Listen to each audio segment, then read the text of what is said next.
Assalamualaikum warahmatullahi wabarakatuh. Alhamdulillahirabbil alamin. Wassalatu wassalamu ala asyrafil anbiya'i wal mursalin wa ala alihi washabbihi ajma'in. Asyhadu an la ilaha illallah wahdahu la syarika lah wa asyhadu anna Muhammadan abduhu wa rasuluh la nabiyya ba'dah. Syukur puji kita serahkan kepada Allah Subhanahu wa taala.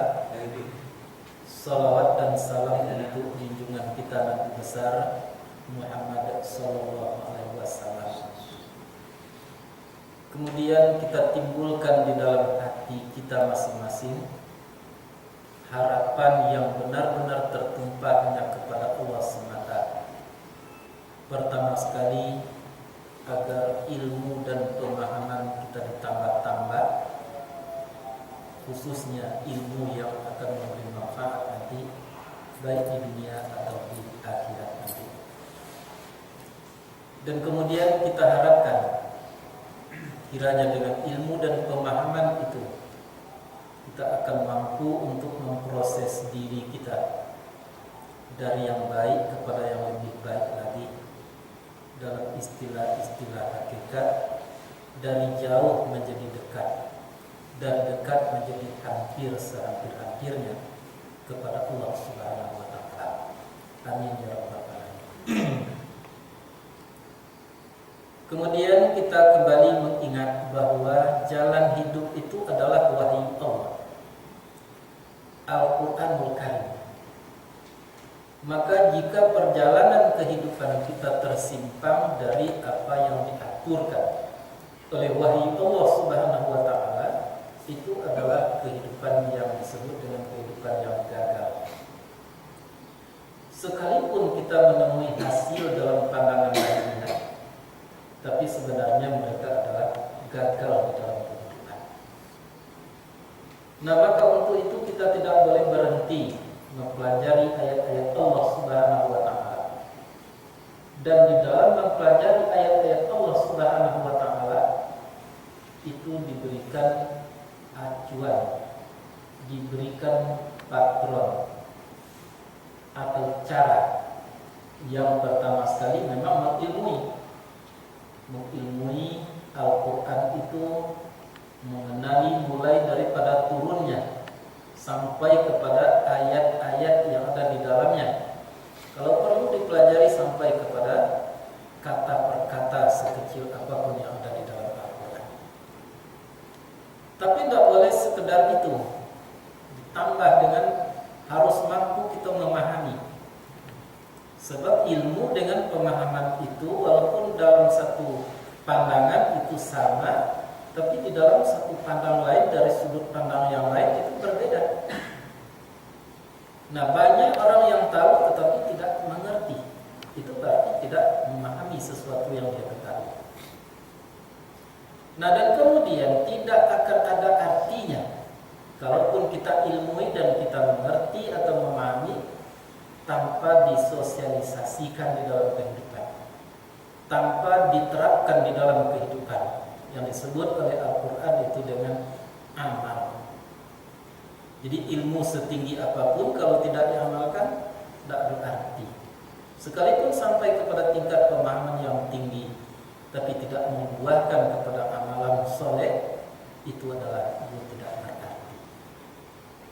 Nah, dan kemudian bukan hanya berhenti sampai di situ, harus didakwakan. Kita harus berupaya untuk mentransfer ilmu dan pemahaman yang telah kita peroleh, amal yang telah kita lakukan, kita tularkan kepada orang lain sebagai kewajiban dalam bentuk amar ma'ruf nahi munkar.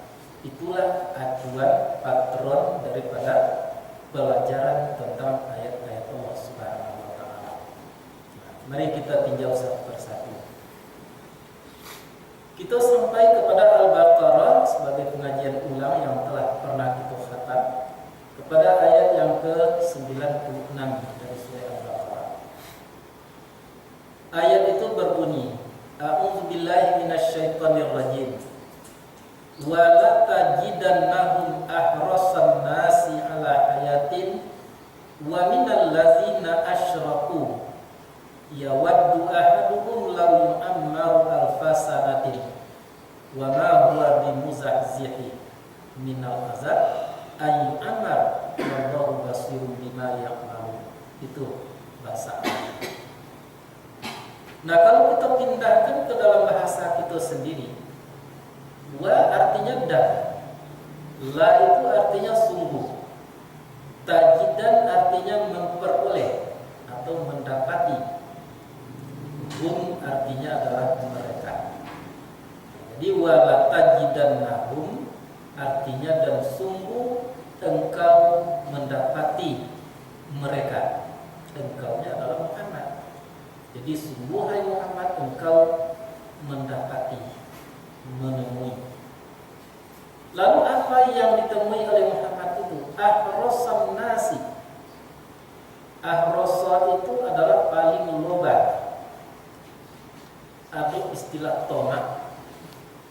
Yang loba, ahrosa lebih lagi daripada tomak. Nah, jadi maka di situ dipakai oleh Allah Subhanahu wa taala ahrosa itu kalimatnya adalah isim tafdil. Benar-benar keterlewatan. An-nas itu adalah manusia. Jadi maka artinya dan sungguh engkau mendapati mereka seloba-loba manusia. Nah, lalu apa yang mereka lobakan itu? Ala hayatin, atas hidup. Ingat ya, atas hidup. Kalau Allah mengatakan atas hidup, itu bukan yang mereka lobakan itu hanya menyangkut dengan masalah hidup semata-mata, bernapas, turun naik, bukan itu.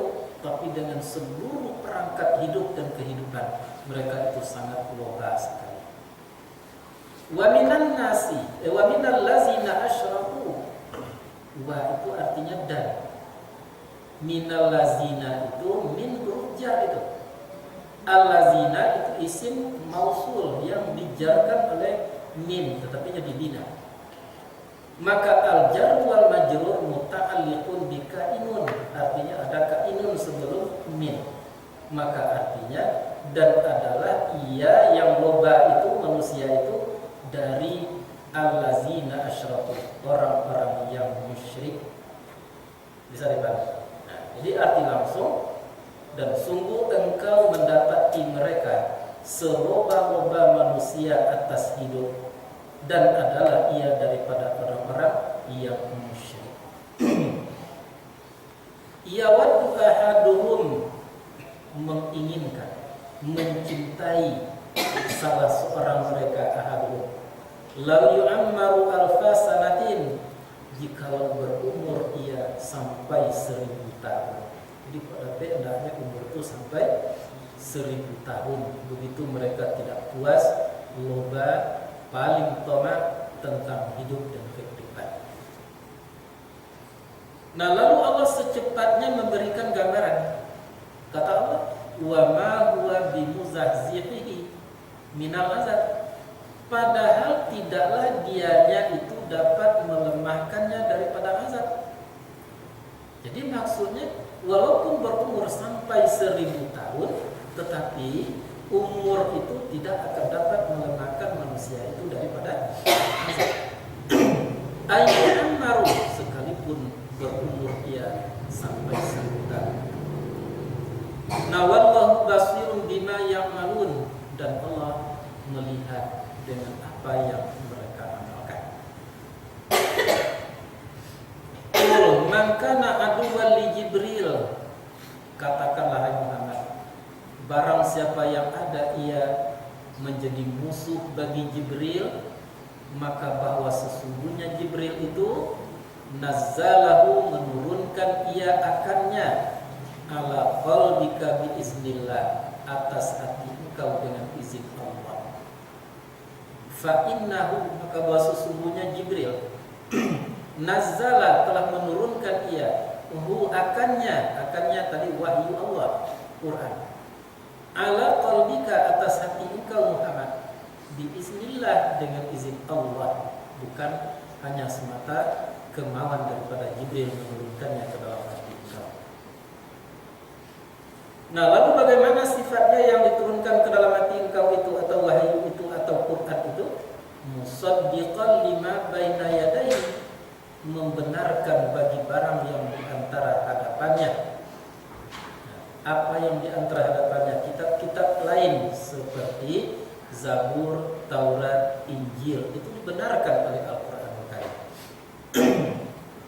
Nawahudan wa busyra lil mu'minin, sekaligus menjadi petunjuk dan kabar gembira bagi orang-orang yang beriman. Ayat berikut, man kana aduwwan lillahi, barang siapa yang ada ia menjadi musuh bagi Allah, wa malaikatihi, dan para malaikatnya, wa rusulihi, dan para rasulnya, wa Jibril, dan Jibril, wa Mikala, dan Mikail, fa innallaha aduwwul lil kafirin, maka bahwasanya Allah adalah musuh bagi orang-orang yang kafir. Berikut, walaqad anzalna ilaika ayatin bayyinat, dan sesungguhnya telah menurunkan kami kepada engkau, hai Muhammad, akan ayat-ayat yang jelas, ayat-ayat yang terang. Wa ma yakfuru biha, tidak dan tidaklah akan kafir dengannya kecuali al-fasiqun, orang-orang yang fasik. Nah, sampai situ kan kita bicarakan. Di dalam ayat itu Allah mengingatkan bahwa ada manusia itu yang sangat loba terhadap hidup dan kehidupan. Kalau loba tentang hidup itu berarti loba tentang kehidupan. Nah, pertanyaannya, apa bedanya antara hidup dengan kehidupan? Hidup itu bertingkat-tingkat. Yang pertama sekali, hidup itu adalah ditandai dengan nafas yang turun naik. Hidup namanya. Jadi kalau bergerak juga jantung itu namanya hidup.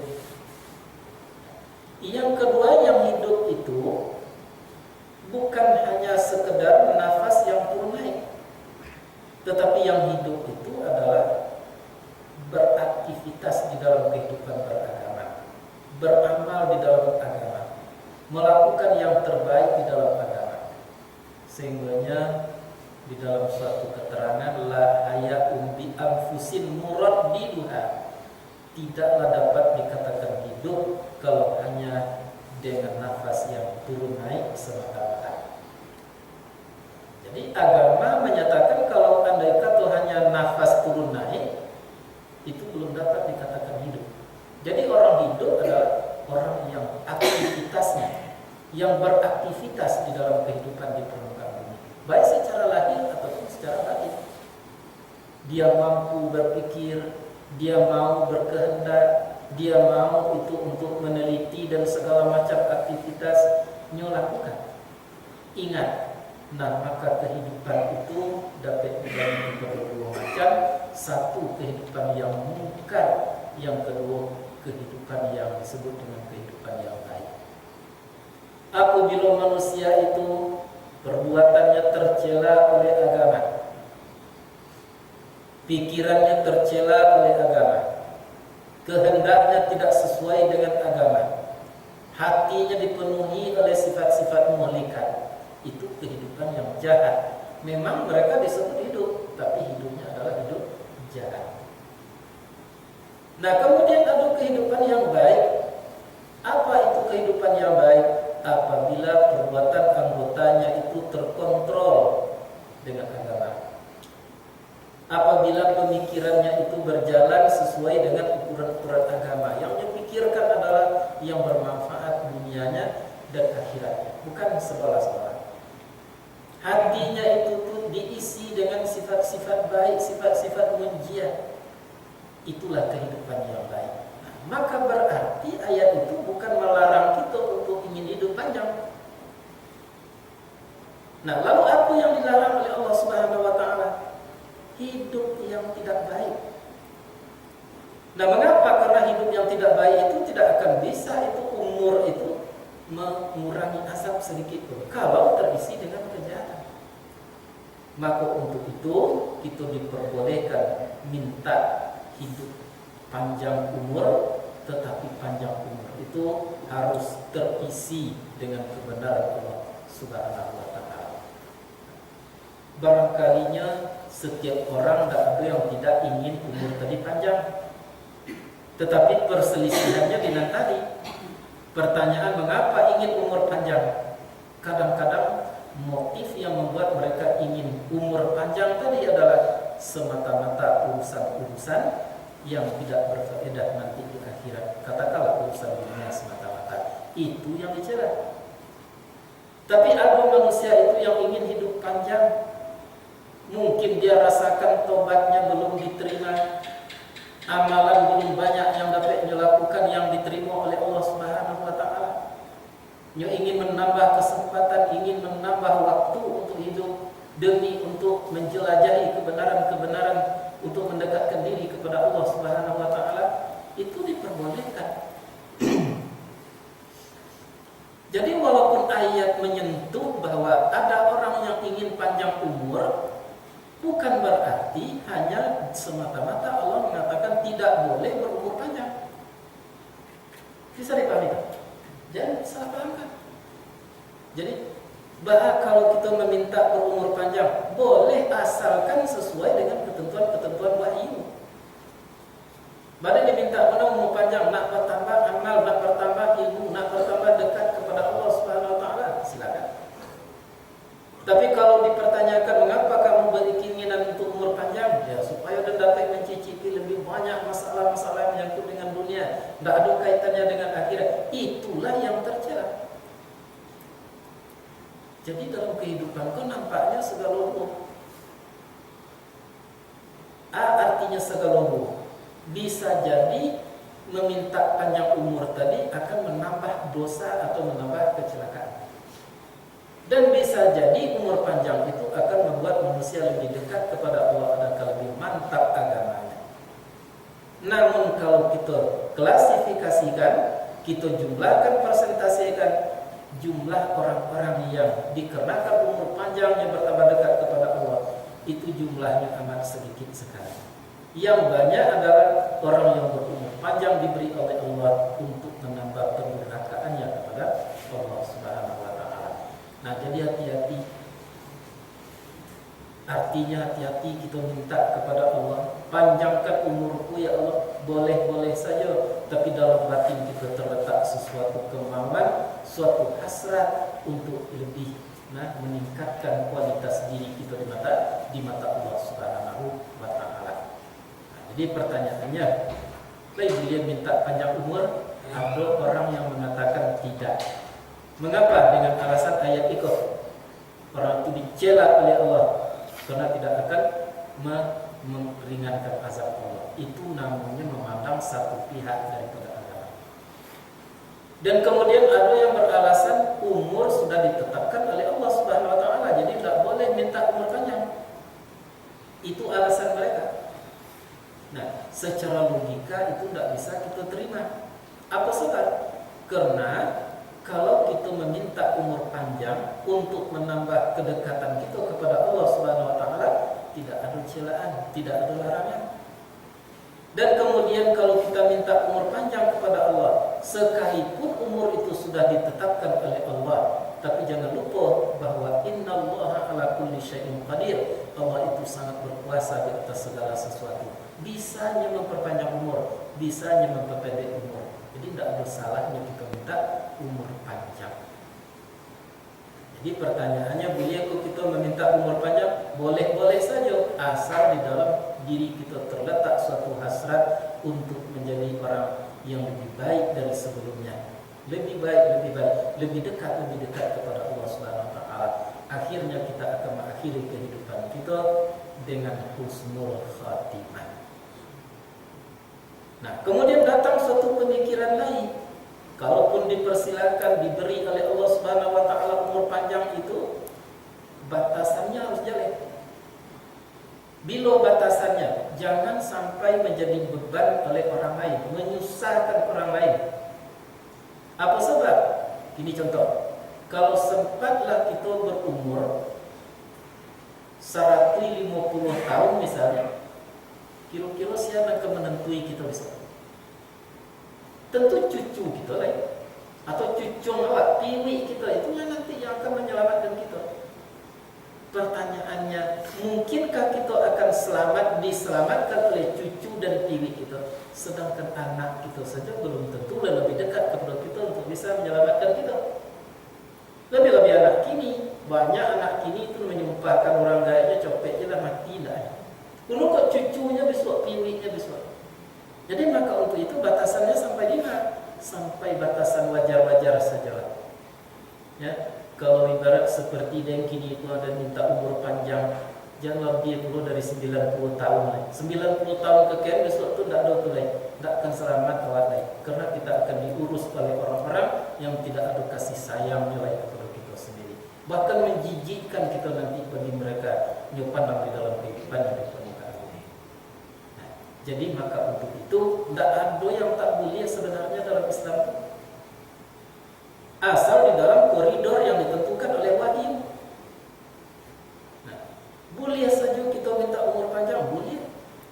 Kalau kita menganggap Allah tidak akan bisa memperpanjang, itu salah besar. Mengapa? Mengisbatkan fi'il Tuhan kita namanya. Walaupun Allah memang sudah mengatakan umur sudah ditetapkan, tapi jangan lupa segalanya sudah ditetapkan oleh Allah Subhanahu wa taala. Rezeki sudah ditetapkan, umur sudah ditetapkan. Jadi kalau sudah ditetapkan, tak boleh kita minta lagi. Mengapa panjang umur tak boleh kita minta rezeki di surga? Kalau memang sudah ditetapkan oleh Allah, nanti sajalah, terima sajalah. Mati janya Tuhan mati, makan janya Tuhan makan, minum janya Tuhan minum. Itu adalah suatu etikat yang sangat keliru sekali tentang Tuhan, tentang Allah Subhanahu wa taala. Secara logika, Allah tuh bisa memperpanjang, bisa memperpendek. Innallaha fa'alu lima yurid. Tak percaya, coba beli nanti racun manji, minum sesendok bekojo malam. Itu dikabulkan oleh Tuhan. Diperpendek umur tuh, tak sampai oleh pagi. Iya macam. Itu satu bukti. Jadi maka oleh sebab itu dengan Tuhan kita harus beretikat baik. Nah, jadi kalau kita dengar ayat sepintih lalu seolah-olah Allah tidak setuju dengan orang-orang yang ingin hidup lama. Kan itu kesan yang terjadi gini. Itu makanya perlu kita kaji. Apakah memang tidak setuju Allah dengan orang yang ingin hidup panjang, berumur panjang? Bukan. Tetapi adalah apabila umur panjang tadi hanya bertujuan kepada yang tidak digariskan oleh Allah dan Rasulnya, itulah yang dilarang. Nah baru wa minal lazina asyraku, dan adalah orang-orang yang seperti itu adalah orang syirik. Orang-orang yang ingin berumur panjang tetapi hanya karena ingin berorientasi menumpahkan segala-galanya hanya kepada dunia semata-mata. Itu orang-orang syirik. Apa artinya orang syirik? Orang syirik artinya adalah orang yang tersandar hatinya kepada selain Allah Subhanahu wa taala. Itu diberi kemampuan takut. Ya, tapi takutnya kepada selain Allah. Kepada Allah yang tidak takut. Tak takutnya kalau dimurkai oleh Allah, tak harapnya kalau diridai oleh Allah Subhanahu wa taala. Tapi kepada orang yang lain yang takut. Ya, takutnya untung kalau tidak dapat, takutnya puji kalau tidak dapat, takutnya sanjungan kalau tidak dapat. Itu berarti orang itu adalah orang-orang yang syirik. Jadi oleh sebab itu syirik itu adalah rasa sebetulnya terletak di dalam hati. Dalam pengajian itu sudah kita bahas. Kalau ada syirik itu di dalam hati kita, sekalipun kita tidak ada dosa lain, membuat dosa, taruh itu contoh, tidak ada dosa, tapi syirik ada, dosa syirik ada, orang syirik kita. Pada waktu itu kita akan kekal dalam neraka. Tapi apabila seseorang itu bebas dirinya daripada syirik, walaupun dosanya banyak, dosa itu akan diampuni, akan dibakar oleh api neraka nanti, akhirnya masuk juga ke dalam surga. Jadi syirik itu identiknya adalah dengan kelobaan terhadap hidup dan kehidupan. Itu sebabnya orang-orang syirik itu pantang terganggu. Itu sebabnya orang-orang syirik itu pantang dirugikan. Itu sebabnya orang-orang syirik itu tidak mau berkorban. Mengapa? Karena perhitungannya bukan masalah yang menyangkut dengan ketuhanan, tapi perhitungannya adalah menyangkut dengan dunia yang mereka harapkan di dalam kehidupan tadi. Yawaddu ahaduhum law yu'ammaru alfa sanatin. Berharap ia menginginkan salah seorang mereka itu kalaupun mereka tadi hendaknya sampai berumur alfa sanah. Alfa 1000 sanah adalah tahun, 1000 tahun. Nah, padahal dianya umur yang sepanjang itu bimuzahzihi tidak akan dapat mengurangi, melemahkan azab terhadap dirinya sendiri. Walaupun mereka diberi umur sepanjang itu. Wallahu basirun bima ya'malun, dan Allah melihat dengan apa yang mereka amalkan. Jadi apa yang terjadi di dalam umur tadi, apa yang mereka lakukan, apa aktivitas yang mereka lakukan, itu yang dilihat oleh Allah Subhanahu wa ta'ala. Dan bahkan yang malun amalan mereka itu yang diperhitungkan bukan pula hanya bentuk lahirnya, tetapi Allah akan perhitungkan sesuatu yang tersimpan di dalam hati. Innallaha la yanzuru ila aswarikum wala a'malikum walakin yanzuru ila qulubikum wa a'malikum. Allah tidak akan memberikan penilaian hanya di dalam bentuk lahir semata-mata, tetapi Allah itu baru melihat, baru akan memberikan penilaian terhadap apa yang tersimpan di dalam hati mereka. Selama mereka itu tidak syirik, perbuatannya sekecil apapun itu berpahala. Tapi kalau mereka itu syirik, maka justru apapun yang mereka lakukan itu tidak akan diberi pahala oleh Allah Subhanahu wa ta'ala. Jadi istilahnya dalam pengajian gaji ikhlas dalam berbuat di permukaan bumi. Apa yang dikatakan ikhlas itu? Kalau andai kata kita melakukan sesuatu karena ingin pujian sanjungan daripada manusia, itu syirik. Ya. Dan apabila kita meninggalkan sesuatu untuk menakuti karena takut jangan dipuji kepada pujian dan sanjungan manusia, itu adalah tidak ikhlas. Nah, jadi yang ikhlas itu apa? Yang ikhlas itu tinggalkan orangnya. Jadi kita berbuat itu bukan karena ingin dipuji orang. Kita meninggalkan sesuatu bukan karena takut kepada orang, kepada pujian orang. Orangnya itu tinggalkan. Berbuatlah karena Allah Subhanahu wa ta'ala. Tidak, perbuatan yang semacam itu akan langsung diterima dan diimbali oleh Allah, dipahalai oleh Allah Subhanahu wa ta'ala. Yang kadang-kadangnya imbalannya itu, upahnya itu, pahalanya itu dibentangkan sekaligus di permukaan bumi itu oleh Allah. Tapi kadang-kadang kita tidak mengerti. Itu persoalannya. Jadi urusan agama nampaknya itu halus sehalus-halusnya. Tidak bisa kita terima dari sudut pandang yang satu. Sama itu dengan kita melihat sesuatu dari tempat tertentu. Akan berbeda nanti sesuatu itu apabila dilihat dari tempat yang lain. Itulah kadang-kadangnya yang membuat perselisihan di dalam kehidupan beragama. Karena masing-masing melihat daripada sudutnya masing-masing. Nah, kalau dicontohkan sama jam Moskow ini. Kalau Moskow diadukkan kini ke keken, ditanyakan, pasti orang akan menjawab seperti apa Moskow itu, dia akan menjawab hitam. Tidak beda. Dan kemudian apabila diadukkan itu, makanya akan menjawab biru. Pasti itu, karena memang hitam dan biru. Dan kalau diadukkan itu, pastinya akan mengatakan putih, karena memang putih.